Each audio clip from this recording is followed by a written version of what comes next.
ఇప్పుడు మనం బాడీలో ఈ యొక్క ఆర్మ్ హోల్ని కొలిచేటప్పుడు ఈ స్కేల్తో మనం పర్ఫెక్ట్గా రౌండ్ ఎలా గీసుకోవాలో ఇప్పుడు నేను చెప్తాను. ఫస్ట్ మనం బాడీ పొడవు వెడల్పు చూసుకున్న తర్వాత నడుము లూజు చెస్ట్ లూజు కొలుచుకున్న తర్వాత ఇక మనం షోల్డర్ కొలుచుకొని ఈ యొక్క డబ్బాని మనం క్రియేట్ చేసుకోవాలి. చేసుకున్న తర్వాత పైన షోల్డర్ కోసం మనం ఏం చేస్తాము, షోల్డర్ కోసం కూడా స్ట్రైట్గా కిందికి ఎక్కడి నుంచి అయితే ఉండి అక్కడి నుంచి ఆర్మ్ హోల్ టర్న్ అవుతుందో అక్కడ దాకా మనం దీన్ని వదిలేసుకోవాలి. యువతల 2 ఇంచెస్ కాడ నుంచి మళ్ళీ యువతల ఒక 1 ఇంచెస్ దాకా ఇక్కడ దాకా మన ఆర్మ్ హోల్ కలిసిన తర్వాత స్ట్రైట్గా ఉండేదాన్ని వదిలేసుకొని ఇక్కడ నుంచి మనం 1 ఇంచ్ పెట్టేసి ఇప్పుడు ఈ మూడింటిని కలిపి ఇప్పుడు మనం ఈ ఆర్మ్ హోల్ని పెట్టుకొని చూసుకోవాలన్నమాట. ఇలా మీరు ఏ షేప్లో సెట్ అవుతుందో ఆ షేప్లో మనం ఇలా పెట్టేసుకొని ఈ ఆర్మ్ హోల్ని ఇప్పుడు ఇలా మనం గీయాలి. ఇప్పుడు మీకు కరెక్ట్గా వచ్చిందని అర్థం.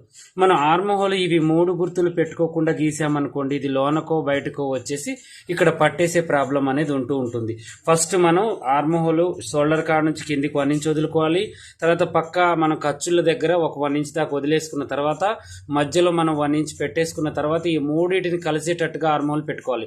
అప్పుడు ఈ బాడీ మెజర్మెంట్కి ఈ కొలత అనేది కరెక్ట్గా ఆర్మ్ హోల్ అనేది సెట్ అవుతుంది, ముడతలు రాకుండా సెట్ అవుతుంది. దీన్ని ఇలా వాడాలి. అలా కాకుండా దీనికి నెక్కుకు వాడుకోవచ్చు. పక్కన షేప్ దగ్గర ఇక్కడ కూడా మనకు షేప్కి రావాలి అంటే మనం స్ట్రైట్గా చెస్ట్ ఎక్కువగా ఉంది వాళ్ళకి షేప్ రావాలి అంటే ఇక చూడండి ఇక్కడ మనం ఇలా వాడుకోవచ్చు అనమాట. చక్కగా షేప్ ఎక్కువగా ఉన్న వాళ్ళకి కూడా అంటే చెస్ట్ భాగం ఎక్కువగా ఉన్న వాళ్ళకి సైడ్ కుట్లు వేసే దగ్గర కూడా ఇది చాలా ఉపయోగపడుతుంది.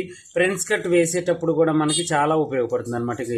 ఇలా గీసుకోవచ్చు ముందు పార్ట్ ఫ్రంట్ కట్. ఓకేనా, ఇలా గీసుకొని దీనికి కూడా మనం ఇలా చక్కగా ఇలా అనేది ఇలా గీసేసి చూడండి, ఇలా గీసుకోవడానికి కూడా చాలా ఉపయోగపడుతూ ఉంటుంది.